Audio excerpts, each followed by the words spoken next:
Temago. Pak Batiara apa kerja agaknya? Gopnya dosen bahasa Inggeris di sini di Medan. Orang Calu, orang Calu. Okey. Jadi bagainya murno bahasa Aceh. Betul. Kan Orang Ketat. Le murno bahasa Aceh gimana ni? Ho jak rumah. Lon jak Aceh berkeliling, jak Aceh PD, Aceh Utara, Aceh Barat, Aceh Rayu untuk minta tempat penelitian lo. Dan akhir je ho merumpok tempat penelitian. Ya, akhir je lon tinggal di Nagan Raya. Nagan Raya di sini lakukan penelitian tentang budaya agama di Senegal, di wilayah Senegal.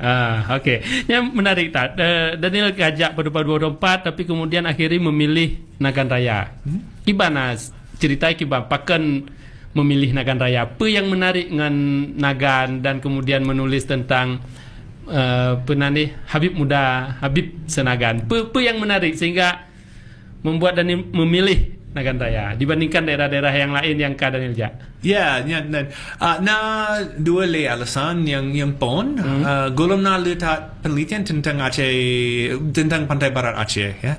Paling di pantai utara, di khususnya di PD di Aceh Utara, silong fikir pantai barat tempat yang menarik ya.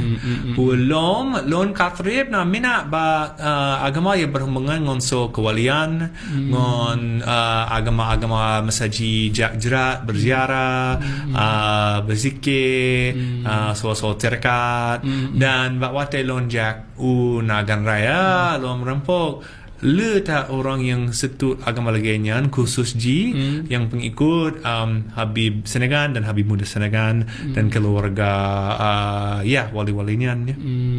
Jadinya kemudian menyebabkan Daniel riset dia. Padahal riset dia dan apa yang Daniel merumpuk dari riset Lona di sini trip lebih kurang setahun setengah dari tahun 2008 tahun 2010 dan letak yang menarik. Jino long pikir yang paling menarik agama-agama di sini letak berfokus soal tawasul ya. Tawasul orang yang lagi minta cara untuk untuk agama lagi jauh jerat berziarah di sini ya, betul-betul mendoa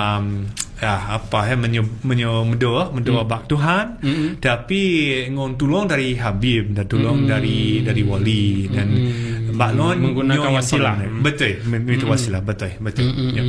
Dan yang dipraktekkan dalam masyarakat Nagan Raya waktunya dan Jino juga. Sekali lagi dipraktekkan di dalam masyarakat Nagan Raya dan yang menarik bagi Daniel. Betul.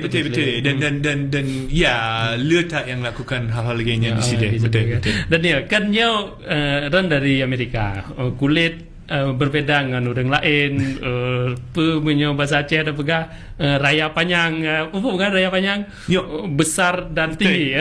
Betul. Jadi terus Pak masyarakat kiban tanggapan orang di kampung terhadap Daniel. Ya, biasa je pertama gong rempok, long pakai bahasa Aceh, heran je. Kok jumpa bahasa Aceh lagi tapi lenyan orang galak pagahaba karena nak orang dari luar yang jud bahasa daerah betul pat di seluruh dunia orang senang ya. Dan secara umum orang sino ramah dan galak pagahaba lagi Daniel nahan orang bisa curiganya sang menyuruh Aceh pegah apa senok hogranya katruk lah moy. Gimana orang lain dan kiban tanggapan Daniel nan? Ya, sebenarnya dapinya hana betul ya.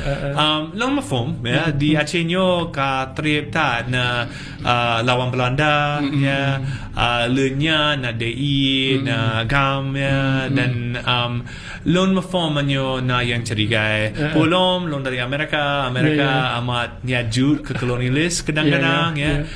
Nyan hana betul lon di sini untuk minta ilmu mantong tapi lama form.